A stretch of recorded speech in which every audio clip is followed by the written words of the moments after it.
Hello, I'm Anthony David Hobbs, and this is my review of Battlestar Galactica, episode 18, Murder on the Rising Star. So yes, it's a murder mystery, a sort of Agatha Christie story, and yes, the title is a pun on Murder on the Orient Express, but instead it's Murder on a famous vessel, the Rising Star. Not on the Galactica, no, the Rising Star. Well, that's one of the many ships that is being led by the Galactica, yeah. Oh, but before I start the review properly, I'll just say that I assumed the reason why there were a load of episodes without the Cylons, without space battles, was because maybe they thought it'd be boring, a bit repetitive. Yeah, let's have some different villains, some different stories, different situations. Yeah, to make the TV show more interesting. No, they'd run out of money for budget reasons. That's why we don't see any more space battles. Yeah, oh, nothing to do with making the story more interesting, just practical reasons, budget reasons. Yeah. However, when the Cylons disappeared, there was some explanation as to why they've gone. Yes, they didn't just disappear abruptly, just like that. But no, we can still have some good stories without the Cylons, yeah. Anyway, on board the Galactica, we see Adama doing his captain's log, where he talks in a microphone, and instantly the writing appears on a computer screen, yeah.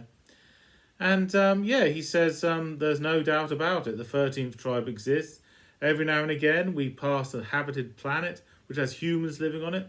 So presumably this means the 13th tribe that went on a long journey to find Earth, the members of the 13th tribe stopped on the way and thought, let's live on that planet, we'll live on that planet, live on that one. But the majority of the tribe wouldn't stop going until they got to Earth, yeah. How could they find Earth with their coordinates? How do they know which planets are uninhabited or inhabited? They don't know. No, it's a mystery, yeah. Anyway, oh yes, and then Adama makes a serious point. In the previous episode, they say it's the year 7322. Oh, well, we're set in the future then. No, because they say 7322, but they don't specify if it's AD or BC or anything like that, yeah. So in the first season of Battlestar Galactica, we don't know if it's the past, present or future, yeah.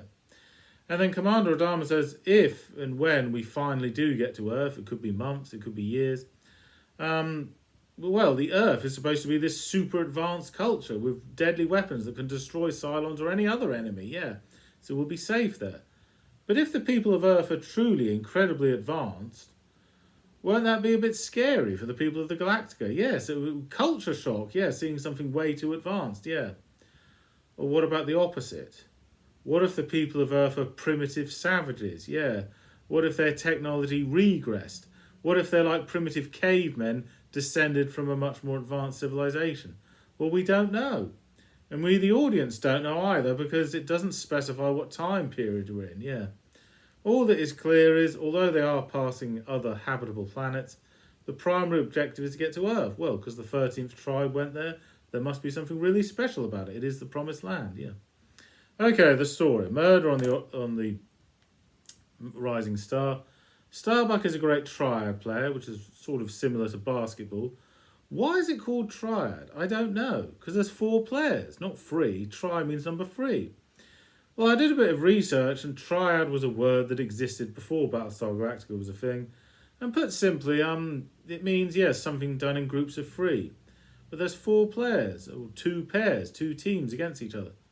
Could it be that there's 3 goals? Because I did notice in this one there's more than 2. Yeah, there's at least 3 goals where you throw the ball through the hole in the wall. There's 1, 2, 3 goals. Is that why it's called triad? Are there 3 trials until we decide a winner? I don't know. Well, there's at least 3 goals, yeah. Anyway, Starbuck and Apollo, champion triad players. They're fighting the blue team. And on the blue team, there's this man called Octega, which I'm guessing Octega is a pun on the word Octavia. That was the name of a Roman emperor, yeah. Anyway, Octega is this huge, big, strong bloke. And he's very vicious and aggressive, and punches Starbuck or knocks him to the ground when nobody's looking. Well, they're always looking. But anyway, he pushes the rules to the limits, yeah. And then Starbuck gets really angry and punches him. And as a result, they're both disqualified. Yeah, so 2 replacement players go on instead. And apparently Starbuck has hated Octega for some time, yeah. Anyway, then he wants to beat him up. Yeah, beat the hell out of him. And Cassiopeia comes and stops. He breaks up the fight and says to Starbuck, I want you to have a shower, get into your uniform and I want you to meet me at the shuttle in 10 minutes. He says, 10 minutes? That's not time enough to have a shower. And she says, it's not time enough to have a fight either. Come on, Starbuck, act your age. Stop using violence to solve a petty squabble, yeah. So Starbuck calms down a bit, yeah, goes for a turbo shower. After that, we, the audience, we see Ortega about to pull his gun on someone. We don't see who is pulling a gun on him. Clearly someone that hates him, and there's a gunfight, and Ortega loses and he's shot dead. Then Starbuck is arrested because somebody called Chella has found the dead body of Ortega, and Starbuck was the last person seen of Ortega, so he's the prime suspect. Plus he hates him. We saw how vicious and aggressive he was with him in the Triad game. So yes, it must be him. He must be guilty as hell. And he said, I didn't do it. I didn't kill him. I will not commit murder. No. So they do a little test. They examine... Dr. Wilker has examined Ortega's body and the impact of the laser beam in his stomach, and goes, right, okay, there's a digital display that comes on this computer analyzer thing, and he says, your gun has been fired. So they analyse the amount of laser that's been fired, and it's the exact same digital number. So that's evidence that Starbuck did it. He's guilty as hell. And Starbuck says, wait a minute, somebody must have taken my laser gun while I was having a shower and then put it back. That's how it happened. Do you have any evidence for that? So in other words, Starbuck did not commit murder. He is innocent, but there's evidence that he did it. So Cassiopeia says to him, and several other people say to him, Starbuck, it's not too late. You can say self-defense. If you say it was self-defense, he tried to kill me, then you only go to prison for 2 years. But if it's cold-blooded murder, you could go to prison for the rest of your life. And Starbuck says, no, I didn't kill him, not in self-defense or any other way. I didn't kill him at all. I won't admit that I killed him, because if I do that, the real killer gets off scot-free. And how is that justice? Well, when a terrible crime has been committed, yes, somebody's got to be blamed for it, but you've got to get the right person. Yeah, if you get the wrong person, then then the other one gets away with it. How is that justice? Yeah. So Starbuck is adamant to the truth, yeah. At one point, he escapes from his prison cell, gets on board his Colonial Viper, and decides to run away anywhere but here, find a planet and go and live there. And Apollo tries to stop him and says, but if you do that, how far do you think you'll get? They'll send other Vipers after you. You can't outrun them. And what are you going to do? Shoot on them? Shoot on your own kind? And then Apollo says, Starbuck, you're afraid, aren't you? You're afraid to face the tribunal. Well, okay, I won't stop you, but I never thought I'd see Starbuck run away from anything. And Starbuck is on the brink of launching in his Viper, but then he realises the situation will get far worse. So he agrees to go to court and face trial, yeah. And then we see on the IFB, the news channel that they have, that, Brock Peters plays like the judge. Now, Brock Peters, he was Admiral Cartwright in Star Trek 4 and Star Trek 6, and he did the voice of Bloff in the cartoon The Pirates of Dark Water. So, yes, he's done lots of acting here, there, and everywhere. Anyway, then Adama, he's heard that name Charybdis. Yes, because Apollo is told Charybdis is the possible person that would have nerve enough to kill Ortega. And, but according to Adama, Charybdis, that's not his real name. His real name is Proteus. Proteus? Isn't that the name of the submarine in Fantastic Voyage? Well, anyway, the point is Charybdis, that name doesn't exist on the list of documented names. So whoever this Charybdis is, he always uses false names. He doesn't want to be found, yeah. Then they do some more research. They go on the Rising Star and they find out something. Ortega on the Rising Star, on the day of the Holocaust of the 12 colonies, 3 people got on board the Rising Star that were not allowed to. No, they were supposed to let other, more important people get on the ship, but they bribed Ortega. Chella, whose real name is Rifkis, Charybdis, and one other person. So those 3 people got on, and they don't want to be found, basically. And Ortega was blackmailing them, yeah, every now and again, threatens to dob them in, yeah. So that's why one of them had a motive to kill him, yeah.